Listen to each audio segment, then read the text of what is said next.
આંગણવાડી બહેનોને સરકારી નોકરિયાતમાં સમાવી સમાન વેતન આપવા હાઈકોર્ટનો ચુકાદો। ગ્રેચ્યુટી ચૂકવવાના આદેશ બાદ ચુકાદાનો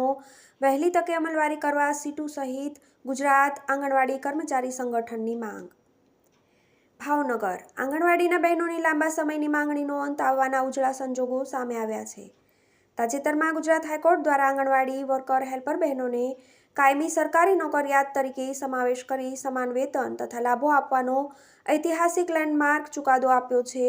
જેનો વહેલી તકે અમલ થાય તે માટે સીટુ અને ગુજરાત આંગણવાડી કર્મચારી સંગઠન દ્વારા માંગણી કરાઈ છે। તાજેતરમાં નામદાર ગુજરાત હાઈકોર્ટના જસ્ટિસ નિખિલ એસ કેરિયલે ગુજરાતની 1,05,000 તથા દેશની 24 લાખ આંગણવાડી વર્કરોની તરફેણમાં ઐતિહાસિક ચુકાદો આપ્યો છે અને જે નામદાર કોર્ટ ગુજરાત હાઈકોર્ટના પોર્ટલ ઉપર તાજેતરમાં પ્રકાશિત કરાયેલ છે। નામદાર ગુજરાત હાઈકોર્ટે આંગણવાડી વર્કર તથા હેલ્પરને સ્પષ્ટપણે સરકાર દ્વારા ભેદભાવ કરાતો હોવાનું જણાવી આંગણવાડી વર્કર અને હેલ્પર બહેનોને સરકારી નોકરિયાત તરીકે સમાવેશ કરવા તથા ત્રીજા અને ચોથા વર્ગના કર્મચારીઓને અપાતા સ્કેલ સાથેના લઘુત્તમ વેતન જેટલું વેતન અને તમામ લાભો આપવા માટેના આદેશ કરેલ છે। આદેશમાં કેન્દ્ર તથા ગુજરાત સરકારને આંગણવાડી વર્કર અને હેલ્પરને રેગ્યુલાઇઝ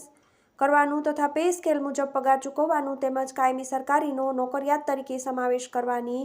કાર્યવાહી 6 માસમાં પૂર્ણ કરવા માટે પણ આદેશ કરેલ છે। નામદાર ગુજરાત હાઈકોર્ટે દ્વારા ગુજરાત સરકારને તથા કેન્દ્ર સરકારને આદેશ આપીને જણાવેલ છે કે આંગણવાડી વર્કર હેલ્પરને રાજ્ય તથા કેન્દ્ર સરકારના નોકરિયાત તરીકે સિવિલ પોસ્ટમાં સમાવેશ કરવા પોલિસી બનાવવી તેમજ તેથી મળતા તમામ લાભો આપવા આવી નીતિ બનાવતા સમયે Gujarat civil service general rules 1967 મુજબ સિવિલ પોસ્ટમાં આ બહેનોનો સમાવેશ કરવો, તે માટે સિવિલ પોસ્ટ ઊભી કરી પે સ્કેલ મુજબના પગાર ચૂકવવા તથા કટ ઓફ ડેટ નક્કી કરી એ દિવસથી એરિયર્સની રકમ ચૂકવવી, આંગણવાડી વર્કરને વર્ગ 3 અને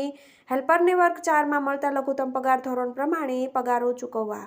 આ રેગ્યુલર કરવાની સમગ્ર પ્રક્રિયા સરકારે 6 માસમાં પૂર્ણ કરવી અને સરકાર રેગ્યુલર કરવાનો નિર્ણય કરે તે દરમિયાન ત્રીજા ચોથા વર્ગના નોકરિયાતને મળતું લઘુત્તમ વેતન ચૂકવવું। સીટુના મહામંત્રી અને ગુજરાત આંગણવાડી કર્મચારી સંગઠનના પ્રમુખ અરુણ મહેતા તથા ગુજરાત આંગણવાડી કર્મચારી સંગઠનના મહામંત્રીએ જણાવેલ છે કે આ ચુકાદાથી આંગણવાડી વર્કર અને હેલ્પર બહેનોની માંગણી તદ્દન વ્યાજબી હોવાનું સાબિત થયું છે અને તેથી સરકારે કોઈપણ જાતના વિલંબ કર્યા વિના ગુજરાત હાઈકોર્ટના ચુકાદાનો અમલ કરવામાં આવશે તેવી સ્પષ્ટ જાહેરાત કરવી જોઈએ। TV18 news